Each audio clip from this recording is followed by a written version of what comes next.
Have you ever started to record guitars for your new song just to find out that you have a serious noise issue?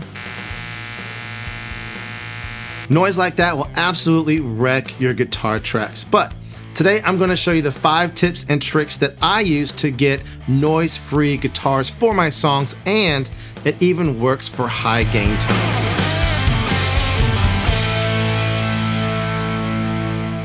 Alright, so tip number 1 is going to take care of this noise right here, which obviously is not good, right? Good news is if we touch our guitar strings, it gets a lot better, but there's still some noise there. And anytime we lift our hands while we're playing, you can hear that noise come back in real quick, right? So if I play something like this,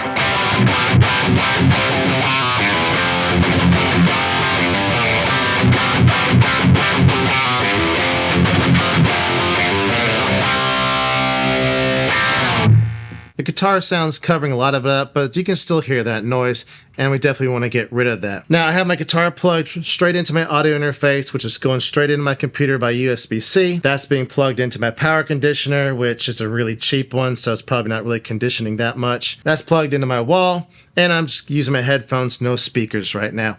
And so that's kind of our setup. Now, so trick number 1, the really simple solution for all this is come over here and just unplug my laptop. There we go. See? It gets a whole lot quieter. That's because we've essentially isolated our computer and our audio interface from any electrical grounding, noise, interference, stuff that's coming through the actual electricity itself. Now, if I plug it back in, that comes right back. So, trick number 1 is really simple. Just unplug your laptop and that may take care of it. Now, if you have like a tower computer, or you're not able to unplug your laptop for some reason, or maybe that just didn't work for you, then tip number 2 is to use your pedal board. Now, I almost always use my pedal board when I'm recording anyways, but here it is without the pedal board. And here it is with the pedal board.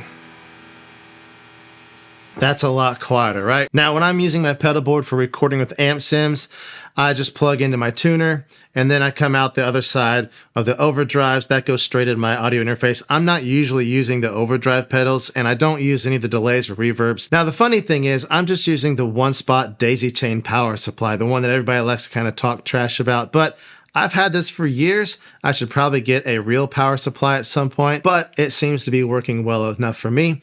It's just plugged into a regular power strip, nothing special about that. And that power strip just goes to the same outlet that my power conditioner goes to for all my other recording gear. So that way it's all in the same circuit, the same leg of the circuit, less likely to introduce any other kind of ground loops or anything like that. So now if I record that part using this setup,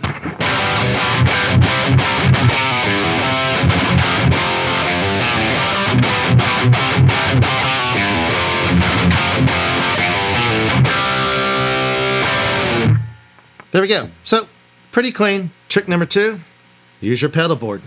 Hey there, just wanted to jump in real quick and say if you're finding this video helpful, please consider giving it a like and hit that subscribe button for more videos just like this one. And while you're down there, go ahead and head down to the description box and grab my free guide, 7 recording secrets to pro sounding songs. These are things you can start using in your home studio today to really level up your songs and start getting that pro sound. So make sure you grab that, and back to the video. All right, so now I'm plugged straight back into my audio interface, no pedal board, and we have our noise back. Now, maybe you don't have a pedal board, or maybe that didn't work for you. You can try trick number 3.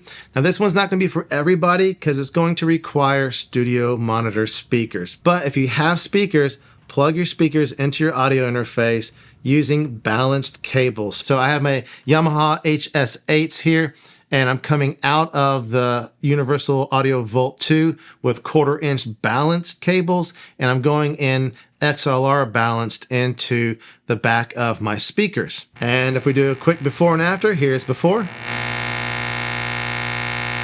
and here's after. So once again, a lot quieter, not 100% noise free, but getting pretty close at this point. So if we play, you're not going to really hear that at all.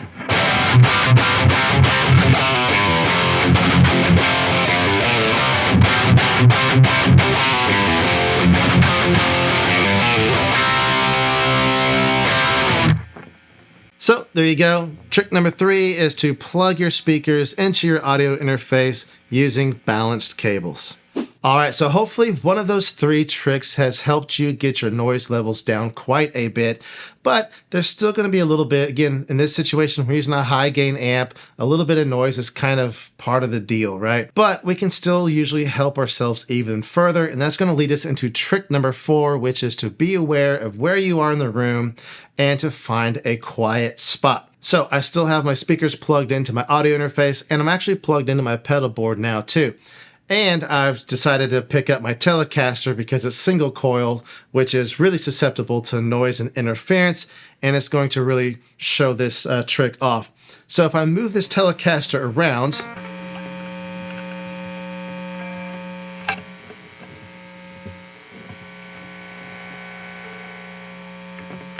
you can hear there's all kinds of different levels of noise. Some places are quiet, some places are louder, some places have different interference and different noises and stuff like that.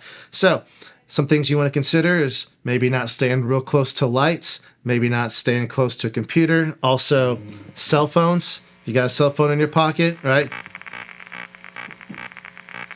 They can introduce a lot of noise. You may find that you need to turn some lights off to get a cleaner sound. Just kind of have to move around, try some things. And sometimes it seems like it changes from day to day. But if you can find a good quiet spot within the room, it's going to reduce your noise levels even more. All right, so trick number 5 is kind of the icing on the cake. It's that last little detail after we've gone through and lowered our noise down as much as we can. Then after that, we can add a gate. And so if we come over to our software here and we turn the gate on, right now it's off and now it's on, you can hear it's completely silent now. The trick to a gate is that you want to raise the gate level up enough that it kills off the noise with the little bit that's left there, but still allows what you'd play to come through naturally. You're not cutting off attacks. You're not cutting off held notes where they just kind of disappear and die off. So something like this.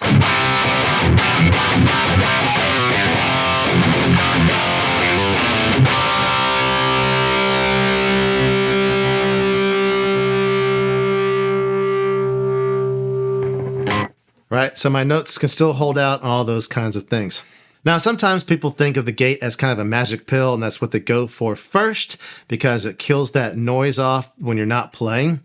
However, the problem with that is that when you do start playing, there's still going to be quite a bit of noise, and that's going to come through when you're playing. Yes, you're going to hear the guitar, but that noise is still going to be underlying there. And in a mix, when you get multiple guitars and stuff going like that, it's going to sound muddy, it's going to sound kind of messy, and not as clear and punchy as it could. So always bring your noise level down as much as possible before putting a gate on. All right, so since you made it this far in the video, you get some bonus tips and tricks for removing some just annoying sounds that can happen while we're recording our guitar tracks. We've taken care of our noise, but sometimes, especially with high gain sounds, you can kind of get this ringing overtone high pitch thing going on like this. You hear those up high?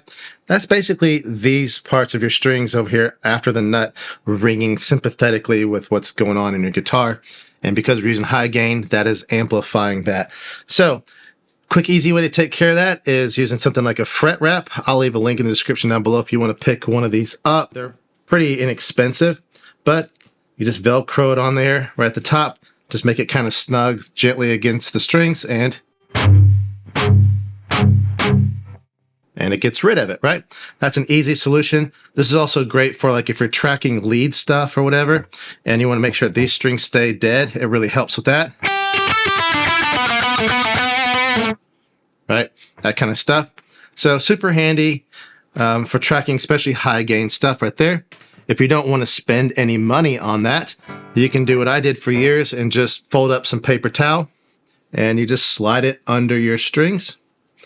And when my kids were infants, I even sometimes just used their baby socks, and that worked just fine too. But as long as it's kind of touching those strings right there, that works just fine. I've seen people use pieces of tape across here, whatever just kind of keeps those from ringing. Another thing to consider is just making sure you have some good cables. They don't have to be crazy expensive or anything like that, but just some decent cables, and ideally on the shorter side. Generally speaking, the longer cables get, especially guitar cables and unbalanced cables like that, the more likely they are to be impacted by different radio frequencies and interference and stuff going on. Sometimes you can even like hear the radio through your guitar cable. It becomes like an antenna, right? So shorter cables, good cables are going to really help you out. And of course, sometimes cables can just go bad. It doesn't happen very often, but that can also be an issue. And if you already use pedal boards, whether it's with a real amp or your amp sims, you probably already know that they can be sometimes problematic. Sometimes cables come loose or go bad. Sometimes things just get unplugged.